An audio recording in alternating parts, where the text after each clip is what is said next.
ग्वालियर में प्रियंका गांधी की रैली के बाद पहली बार ज्योतिरादित्य सिंधिया को बयान आया है। केंद्रीय मंत्री ज्योतिरादित्य सिंधिया ने प्रियंका गांधी की रैली पे और प्रियंका गांधी के द्वारा दिए गए वक्तव्यों पे बड़ी और कड़ी प्रतिक्रिया दी है। आप भी सुनो। देखिए, जो भी हमारे मेहमान आते हैं ग्वालियर, उनका स्वागत और स्वागत के साथ साथ शायद पहली बार ग्वालियर आई हैं तो उनका स्वागत सत्कार, लेकिन जो मंच पे दूसरे लोग थे शायद उनकी आंखों में अब ग्वालियर का बदलता हुआ सूरज झलक रहा है और स्वयं शायद देख पाएं, लेकिन वे भी जैसे पूर्व में ग्वालियर में केवल मेहमान की तरह आते थे, आज कल के कार्यक्रम में भी वे लोग भी कई नेता जो उस मंच को साझा कर रहे थे, कार्यक्रम समाप्त होते ही वापस चले गए हैं। शायद आपके जरिए वो दृश्य, बदलता हुआ ग्वालियर का दृश्य वो देख पाए। और अगर कांग्रेस की सरकार होती तो मैं आपसे प्रश्न करना चाहता हूं, क्या ये सब संभव हो पाता? क्या एयरपोर्ट संभव हो पाता? क्या रेलवे स्टेशन संभव हो पाता? क्या एलिवेटेड रोड संभव हो पाता? चाहे आईएसबीटी संभव हो पाती?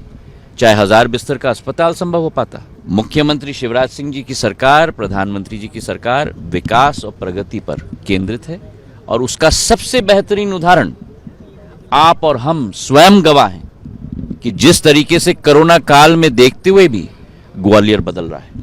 और आपका जो सपना था, आपके सुझाव जो आते थे मेरे पास, आज उन पर साकार रूप से हम लोग कार्य कर रहे हैं और बदलता हुआ ग्वालियर के गवाह आप लोग भी स्वयं हैं। उन्होंने स्वयं देख लिया कि उपचुनाव में जनता ने क्या निर्णय लिया। वर्तमान में अधिकतम सीट्स भारतीय जनता पार्टी की है ग्वालियर चंबल संभाग में। कांग्रेस ने उपचुनाव में अगर कुछ संभव कर पाया है तो अपना पूर्ण बेस समाप्त कर दिया है कांग्रेस ने।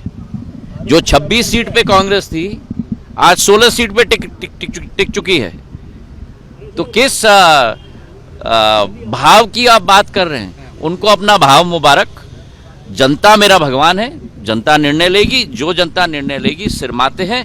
हम अपने धर्म और अपने कर्म के कार्य पे चले हैं, विकास और प्रगति के काम पे चले। ज्योतिरादित्य सिंधिया जब कांग्रेस पार्टी छोड़ के भाजपा में आए थे, उसके बाद कई दिनों तक गांधी परिवार और ज्योतिरादित्य सिंधिया एक दूसरे पे कड़ी टिप्पणी नहीं करते, लेकिन 2023 को अब विधानसभा को चुनाव है और जंग आमने सामने की दिखाई दे रही है।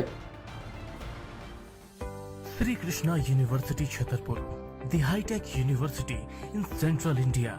बुंदेलखंड के लिए गौरव की बात है कि अब छतरपुर में हम आपको देंगे विश्व स्तरीय एजुकेशन सिस्टम और वर्ल्ड क्लास इंफ्रास्ट्रक्चर। कोरोना जैसी महामारी के दौर में अब महानगरों की भीड़ भाड़, अत्यधिक खर्च से बचे तथा अपने घर एवं अपने शहर में रहकर ही विश्व स्तरीय रोजगार उन्मुखी शिक्षा को प्राप्त करें और महानगरों में होने वाली परेशानी से बचे, क्योंकि कोरोना ने हमें सिखा दिया है कि हम महानगरों में सुरक्षित हैं या अपने शहर और घर में। इसीलिए श्री कृष्णा विश्वविद्यालय आपको देगा राष्ट्रीय शिक्षा नीति 2020 के अनुसार तैयार पाठ्यक्रम और कोर्स में प्रवेश के अवसर।